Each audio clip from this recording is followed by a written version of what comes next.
কোনো প্রকার জীব হত্যা বৈধ নয়। গর্ভের সন্তানটা তাকে পৃথিবীতে আনবো, তিনি আমার মঙ্গল প্রদীপ, তিনি আমার জাতির উদ্দেশ্যে আসবেন, তিনি আমার বংশের উদ্দেশ্যে আসবেন, তিনি আমার নিজের আত্মাকে উদ্ধার করবার নিমিত্তে আসবে।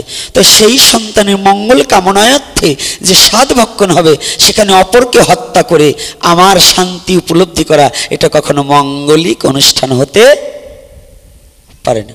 এখন দেখছেন হিন্দু মিডিয়া, চ্যানেলটি সাবস্ক্রাইব করুন। কি চেঞ্জ করতে হবে? গর্ভধারণ। কোন মাসে সন্তান নিলে পরে সন্তান কুলোটা হইবে, কোন তিথিতে সন্তান নিলে সন্তানের স্বল্প বুদ্ধি হবে,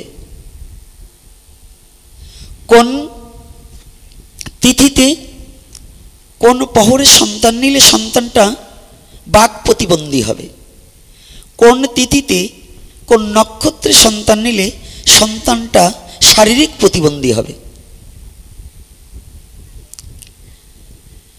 এইটাকে জানা বোঝার এবং জেনে সেই শুদ্ধ নক্ষত্র, শুদ্ধ তিথিতে, শুদ্ধ রজনীতে যে পৃথিবীতে মা এবং বাবা, মা রজস্বলা হলে বাবার সেই প্রেমের ভাব যদি শরীরে উৎপন্ন হয়, সেই দিনে মহামিলনে সেই সময়টাকে যদি সঠিক চেতন পিতামাতা হয়, ওই সন্তানটাকে যে তিথিতে আনা হয়, সেই তিথিটার নামে সেই দিনের সেই সময়টাকে বলা হয় গর্ভধারণ। এজন্য গর্ভধারণ থেকে শুরু করতে হবে। এই গর্ভধারণ থেকে পঞ্চামৃত স্বাদ আছে, সপ্তামৃত মানে সপ্ত মাসে স্বাদ ভক্ষণ আছে, আছে কি না? আজকে যেমন আমি টেকেরার থেকে আসছি এক শাহামশাইদের বাড়িতে, আমার এক ছেলে ভাড়া থাকে, আমি সেখান থেকে আসতেছি, তাই দেখতেছি সাহা বাড়িতে একটু পয়সা আছে, ভগবান ভালো পয়সা দিয়েছে, স্বাদ ভক্ষণের দিন খাসি ঠাসি হয়তো মুরগি টুরগি ভালো বেশ আয়োজন করেছে, দেখে আসলাম, ভালো বেশ একটা খাওয়া দাওয়ার আমদামি করেছে। তো এই আমাদের দেশে সবচেয়েতে দু প্রকারের লোকে সমাজকে নষ্ট করে, একটা হচ্ছে অত্যাধিক জানা লোকে, আর একটা হলো টাকাওয়ালা লোকে। যাদের টাকা আছে ওরা সমাজ এবং ধর্মটাকে নষ্ট করে, আর হচ্ছে অতিরিক্ত জানা লোক, মানে জানতে জানতে জানোয়ার হয়ে গেছে, ওরা এখন মানোয়ার না, কিছু মানে না, অতিরিক্ত জানে কিন্তু মানে না। এই জানোয়ারগুলা আর এই পয়সা, আমি কিন্তু জানোয়ার বলতে খারাপ কিছু বুঝাই নাই, যারা ভালো খেলে তাদের বলা হয় খেলোয়াড়, আর যারা অনেক জানে তাদের বলা হয় জানোয়ার, তাই তো? যারা ভালো খেলে তাদের কি বলে বাবা? খেলোয়াড় বলে না, আর যারা অনেক জানে তাদের জানোয়ার বলা হয়। এই জন্য বলছি, কিন্তু এমনিতে আমি কাউকে জানোয়ার বলতে খারাপ কিন্তু কিছু বলি নাই, এটা আপনারা বুঝে নেবেন। জয় নিতাই গৌর হরি বল। স্বল্প ভক্ত, তারপরেও কথাটা না বলে পারছি না, কারণ যদি এর মধ্যে দুটো ছেলে মেয়ে, দুটো জীবন, যদি এই দুটো বাদ দিয়ে যদি আরও দুটো জীবন যদি এটাকে শিক্ষা করে নেয়, এর মধ্য দিয়ে যদি আমার সঠিক সনাতন তত্ত্বটাকে যদি কেউ অবগত করতে পারে এবং যদি হৃদয়ে ধারণ করতে পারে, তাহলে আমার আজকের কথাটা বলা সার্থক হবে। এজন্যই বলছি। আর এরকম এই অনুষ্ঠান কিন্তু আমাদের হয়তো নাগরদির মধ্যেই প্রথম, নাগরদি গোয়ালবাতানের মধ্যে ধারের কাছে বোধহয় এই প্রথম, নাকি কি এটা প্রথম না বাবা? আপনাদের কি, আপনারা যারা নাগরদিবাসী আছেন, গোয়ালবাতানবাসী আছেন, এই তো প্রথম। তো এই প্রথমটা আজ নয়, তখন এই বিয়ের সূচনাও হয়নি, তখন থেকে ওর কথা ছিল, বাবা কি যদি কোনো দিন ভগবান আমাকে সোলার ফুল মাথায় উঠাতে দেয়, তাহলে আমি মাছের কোনো কাজ করবই না। তো অনেক অনেক লোক দেখেছি তারা অসমর্থ হয়েছে, পারেনি, ফ্যামিলির চাপেই হোক, আত্মীয়র চাপে হোক, বন্ধুবর্গের চাপেই হোক, তবু ওকে আমি ধন্যবাদ দেই যে ও তবু মহাপ্রভুর একটা আদর্শ অন্তত প্রতিপালন করেছে। এজন্য আমি ধন্যবাদ দিই এবং এজন্য আমি ভগবানের কাছে প্রার্থনা করি যে এই যে সদিচ্ছাটা জেগেছে, এই সদিচ্ছাটাই একটা ভজনের অঙ্গ। ভগবানের প্রতি, ভগবানের প্রীতি সাধনে যে সদিচ্ছাটা জাগ্রত হওয়া, এটাই একটা ভজনের অঙ্গ। কিন্তু এটা কয়জনের জাগে? একক তো খাওয়ার জন্য কতজন পাগল পাড়া। আরে মাছ মাংস তো বিড়াল কুকুরে, ছাগল, শিয়াল কুকুরেও খায়। প্রসাদ কয়জন খায়? আপনারা অন্য বাড়ি গেলে, আজকে বউ ভাতে গেলে পরে ভালো খেতে পেতেন, 2 পিস 3 পিস মাছ দিত, একটা চিংড়ি মাছ দিত, ও 2 খান মাংস দিত, খেয়ে চলে যেতেন। কুকুরেও খায়, মানুষেও খায়, কিন্তু কুকুর তো প্রসাদ খেতে পারে না। পারে? কুকুর প্রসাদ ভাগ্যে ঘটে না। এটাও আপনি ভুল বলছেন।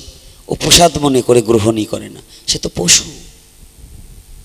কিন্তু একজন সচেতন মানুষ সে কিভাবে, আমার জীবনে আর কিছু হোক বা না হোক, আমি যেন ভগবানের নিবেদিত একটু প্রসাদ যদি আমার ভাগ্যে ঘটে, তাহলে হয়তো আমার জীবন ধন্য হয়ে যেতে পারে।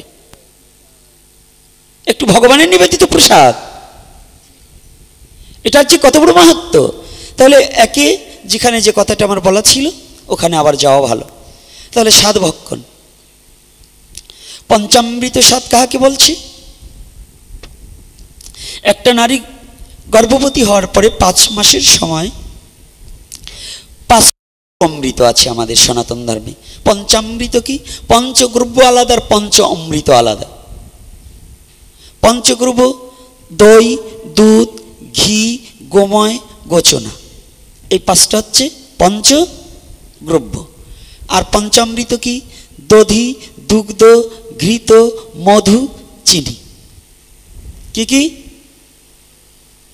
দধি, দুগ্ধ, ঘৃত, মধু, চিনি। এই 5টা দ্রব্য একত্রিত করে ভগবানকে নিবেদন করে সেই অমৃতটাকে ওই যে গর্ভবতী মা আছে তিনি ভগবানের চরণামৃত দ্বারা ওই পঞ্চ অমৃতকে আস্বাদন করবে আর ভগবানের কাছে প্রার্থনা করবে, ভগবান আজকে তোমার নিবেদিত প্রসাদ আমি গ্রহণ করলাম, তুমি আমার গর্ভে যে সন্তানটাকেই কন্যা দাও আর পুত্র দাও, সে যেন আমার বংশটাকে যেন উজ্জ্বল করতে পারে, সে যেন আমার পিতৃপুরুষকে মুক্তি দিতে পারে, সে যেন আমার পরমাত্মার মুক্তিদাতা হয়, সে যেন তোমার প্রিয় ভক্ত হয়ে পৃথিবীতে প্রকাশ পেতে পারে। এ বলে ভগবানের কাছে আমাদের কি করতে হবে? কি হলো রে বাবা?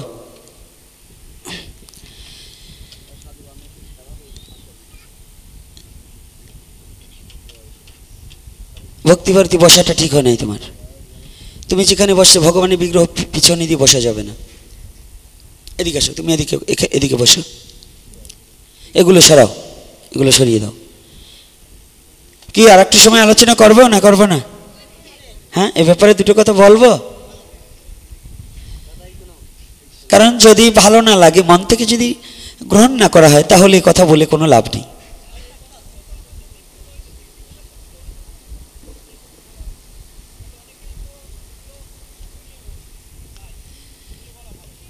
তাহলে সপ্তামৃত স্বাদ, সপ্তম মাস গর্ভ অবস্থায় আমরা শুনেছি সাধুমুখী, সপ্তম মাস গর্ভকালে স্বয়ং সাক্ষাৎ ব্রজেন্দ্র নন্দন পরম পুরুষ পরমেশ্বর ভগবান ওই গর্ভের শিশুর সাথে নিজেই দেখা করতে আসেন, দেখা করতে আসেন। তো যে সন্তানটার সাথে ভগবান দেখা করতে আসেন, সেই গর্ভের সন্তানটাকে আমাদের একটা আনুষ্ঠানিকতা আছে। দশবিধ সংস্কারের সাধ ভক্ষণও কিন্তু একটা সংস্কার। তাহলে এই সংস্কারে আমাদের কি করা কর্তব্য আর কি করা কর্তব্য নয়, সেদিন অবশ্যই এই দশবিধ সংস্কারের মধ্যে বৈধ নয়। গর্ভের সন্তানটা তাকে পৃথিবীতে আনবো, তিনি আমার মঙ্গল প্রদীপ, তিনি আমার জাতির উদ্দেশ্যে আসবেন, তিনি আমার বংশের উদ্দেশ্যে আসবেন, তিনি আমার নিজের আত্মাকে উদ্ধার করবার নিমিত্তে আসবে। তো সেই সন্তানের মঙ্গল কামনায়ার্থে যে সাধ ভক্ষণ হবে, সেখানে অপরকে হত্যা করে আমার শান্তি উপলব্ধি করা, এটা কখনো মঙ্গলিক অনুষ্ঠান হতে পারে না। কি হতে পারে? একজনকে মেরে আমি সুখ ভোগ করব, এটা কি বৈধ না অবৈধ? কোনটা বাবা? কথা বলতে হবে। আপনাদের গ্রামে একজনের জমি, আপনি অন্যায়ভাবে তাকে মেরে আপনি জমিটাকে দখল করলেন, এটা কি ঠিক না অঠিক? তাই যদি অঠিক হয় তাহলে সাধভক্ষণের দিন মাছ মাংস ইত্যাদি প্রদান করা, এটা কি আমাদের বৈধ না অবৈধ? ভালো করে বুঝতে হবে।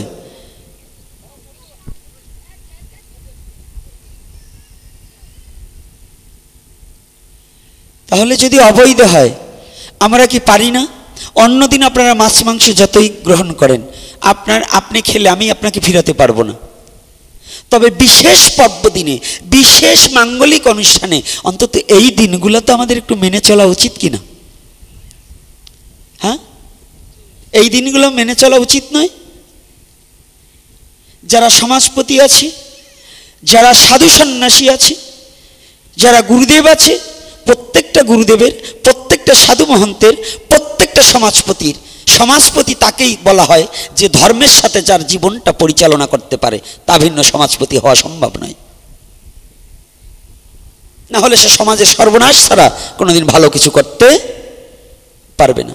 যার জীবনটা ধর্মের সাথে পরিচালনা না করছে সে কখনো কি সমাজ পরিচালনা করবে? যে নিজেই তো অধর্মের পথে গমনাগমন করছে, তাহলে সে মানুষের শান্তি কি করে বজায় রাখবে? সে সমাজের শান্তি কি করে ফিরিয়ে দেবে? এজন্য সাধু গুরু বৈষ্ণব যেই হোক না কেন, আগে বুঝতে হবে যে আমাদের ধর্মের সাথে যার জীবনটাকে অঙ্গ প্রত্যঙ্গভাবে জড়ানো আছে, যদি সেই অঙ্গ প্রত্যঙ্গভাবে যদি ধর্মের সাথে তার জীবনখানাকে না জড়িয়ে নিতে পারে, সে কখনো বিচারক হতে পারে না। ধর্মবিহীন মনুষ্য পশুতুল্য। যার ধর্ম নাই, যে ব্যক্তিকে ধর্মকে আশ্রয় করতে পারে না, তার আচরণ হচ্ছে পশুর মতো। সে প্রবৃত্ত নিবৃত্ত কিছুই বোঝে না, আসরিক ভাবাপন্নে তার জীবন। সে কোনোদিন কারো ভালো কাজ করিতে পারে না। তাহলে আমাদের এই যে সাধভক্ষণটা, সাধভক্ষণে কি পারি না আমরা মাছ মাংসটাকে ত্যাগ করতে? কি পারি কি না? রাধে রাধে।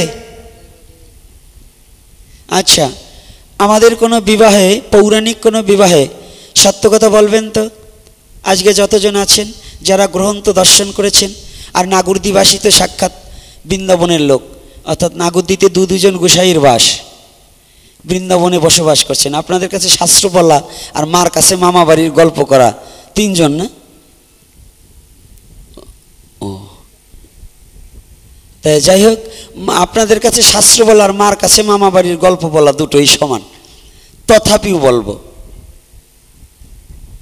তথাপিও একটু বলছি। আপনারা যারা আছেন, আমাদের পৌরাণিক কাহিনীতে রাজরাজাদের বিয়ে কি মাছ দিয়েছে এমন কোনো প্রমাণ আছে? মাংস দিয়েছে কি প্রমাণ আছে? আপনারা যারা একটু বয়স্ক, আপনাদের বিয়ের সময় মাংস ছিল? অগত্যা ছিল নাকি?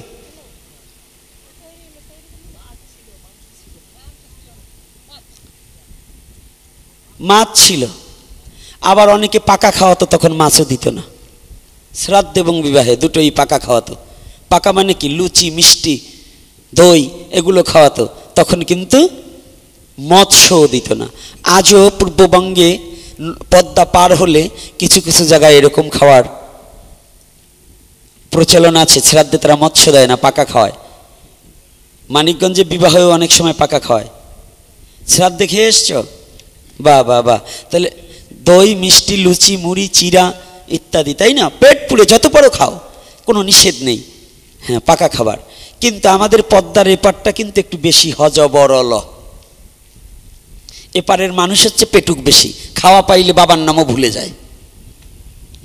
যদি কেউ খাবার দিয়ে দুটো থাবড়ও মারে, তবু খাওয়া থেকে উঠবে না।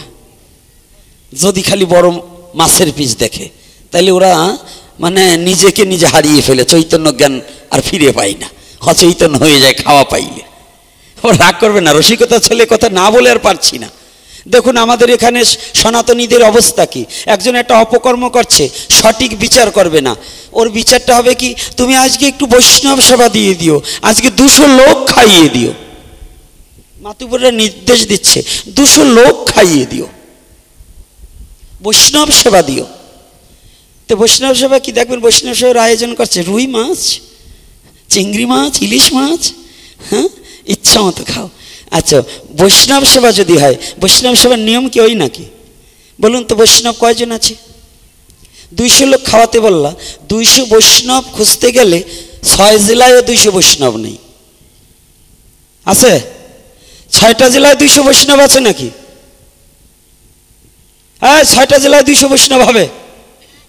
তাই আমরা যে বলি 200 লোক 200 বৈষ্ণব খাইয়ে দিবি, তুই বৈষ্ণব সেবা দিবি, যা এই কাজ করলে পরে। আসলে সঠিক বিচারটা করলাম না, যে ও যে অপরাধ করছে এর অরিজিনাল শাস্ত্রীয় বিচার কি? খাওয়া পেয়ে চিত হয়ে পড়ছি কাছিমের মতো, আর আমার হুঁশ নেই। হ্যাঁ, এটা কিন্তু শাস্ত্রীয় বিধান নয়। তাহলে শাস্ত্রীয় বিধান কি? শাস্ত্রটাকে হৃদয় দিয়ে মেনে নিতে হবে। তাই মেনে নেওয়ার নাম ধর্ম, আর না মেনে নেওয়ার নাম অধর্ম। বাহ বাহ বাহ! তা আমাদের অধর্ম হচ্ছে বেশি, ধর্মটা হচ্ছে কম।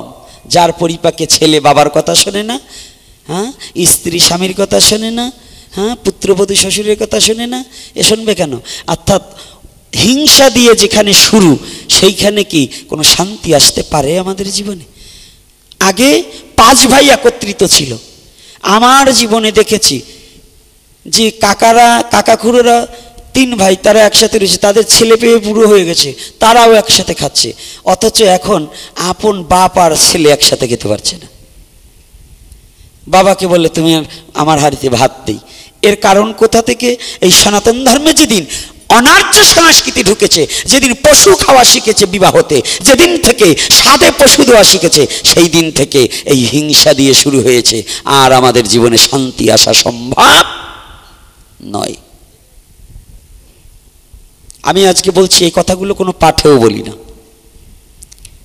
ওই যে দিব্যজ্ঞান আছে, যারা আমার প্রবচন শোনেন, কোনো পাঠে কি এই ধরনের আলোচনা করছি? কোনো একদিনও কিন্তু আমি এই আলোচনা করিনি।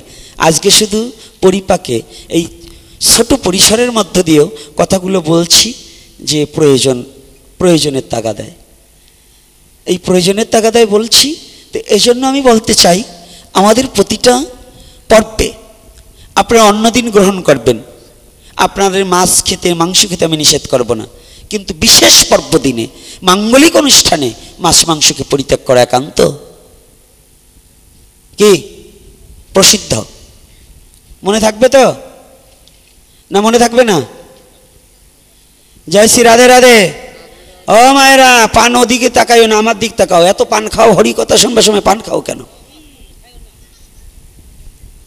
না অন্য দিন খাক। আরে এত ক্রিটিসাইজ করলে কাজ হবে না, টেকবেন না না আপনিও। ও আমরা চিনি।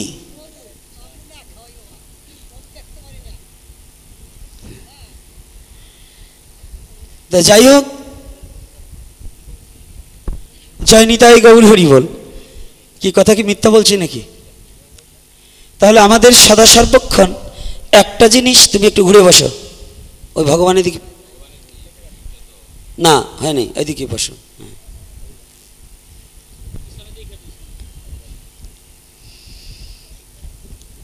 মাস্টার গো কথাই হইলো একটু বেকা কথা, ওরা সোজা জানে না, বুঝছো? মাস্টার গো কথাই বেকা কথা। যাক, রাধে রাধে।